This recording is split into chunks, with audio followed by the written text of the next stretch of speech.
Bonjour. Bonjour. Sirlil Zaouia. On va commencer fort. Est-ce que vous êtes candidat à la présidentielle?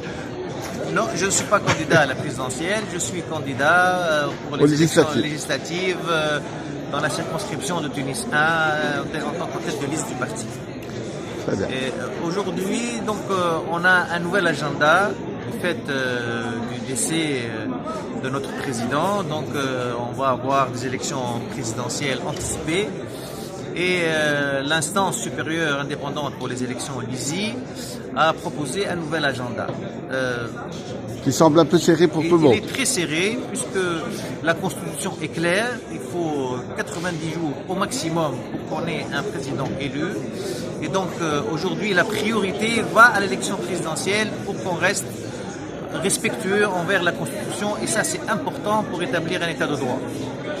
Et donc la priorité est pour l'élection présidentielle. Sauf que maintenant, il va y avoir une interférence entre les élections présidentielles et législatives, c'est-à-dire que les législatives vont être organisées entre les deux tours. Et ça peut créer une confusion, d'abord dans la campagne électorale. Les débats ne sont pas les mêmes, les prérogatives de chef de l'État, de président, ne sont pas celles de l'Assemblée des députés, puisque nous sommes dans un régime parlementaire tempéré, et que le chef de l'État, le président, n'a pas les prérogatives d'un régime présidentiel. Donc l'importance pour le gouvernement du pays va essentiellement aux élections parlementaires. Et donc cette intervalence dans les deux campagnes va provoquer une confusion. Il faudrait penser à réfléchir sérieusement à séparer et à éloigner les deux élections pour la clarté de la campagne électorale. En plus, on va avoir peut-être dans une période de 1 mois et demi 3 élections. Convoquer les citoyens électeurs 3 fois de suite en 1 mois et demi, c'est peut-être un peu trop. Ça veut dire tous les 15 jours, une élection. Et ça peut aboutir à une baisse de la participation. Et donc, ça tombe avec la rentrée scolaire. Et ça tombe avec la rentrée scolaire.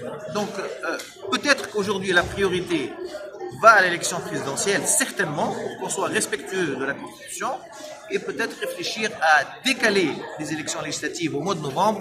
Et même si on les décale, on reste dans les délais constitutionnels, puisque... Qu'est-ce qui empêche cela? Personne n'en parle, alors que tout le monde en parle il faut qu'on en parle. Là, cette réunion aujourd'hui avec l'ISI est importante pour évoquer ce problème et pour avoir une décision consensuelle.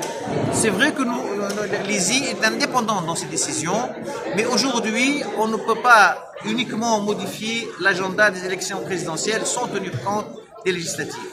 Donc, on tient à ce que l'ISI reste indépendante dans ses décisions, mais en même temps, on tient à ce que l'agenda soit le plus efficace possible pour que les élections aboutissent au meilleur résultat possible.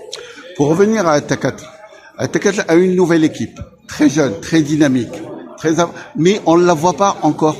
Elle n'est pas dynamique, on la voit pas sur la scène politique. Oui. Qu'est-ce qui se passe? Pourquoi? Parce qu'on n'a pas de député, on a eu une sévère sanction de la part des électeurs en 2014, et Attacat l'espère, à travers ces nouvelles élections, revenir sur la scène politique en force en revenant au Parlement. Ça, c'est essentiel pour nous. Vous avez des femmes aussi, vous avez des femmes très intéressantes. Je citerai juste Hela Ben-Youssef éventuellement. Pourquoi est-ce que vous ne présentez pas aux élections présidentielles une femme? Oui, il n'y a pas que le côté genre qui soit intéressant pour les élections présidentielles. Non, parce que ces femmes-là sont compétentes.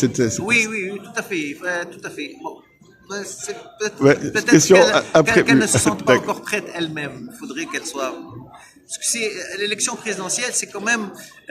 J'ai vu ses interventions, Hela Ben-Youssef, à l'ONU à plusieurs reprises. Elle défend la femme, elle défend la Tunisie. Elle est vice-présidente de l'Alliance internationale européenne. Donc, c'est important. Il faut qu'il y ait une décision personnelle. Hein. Ce n'est pas la décision d'un parti. Hein. Absolument. C'est la décision de la personne en elle-même, d'abord, puisque l'élection présidentielle, comme a dit De Gaulle, c'est la rencontre entre personnes. Est-ce que vous êtes optimiste pour le retour d'Attacat sur la scène politique? Très optimiste. Très bien. Merci beaucoup, Sirlil. Merci. On reviendra.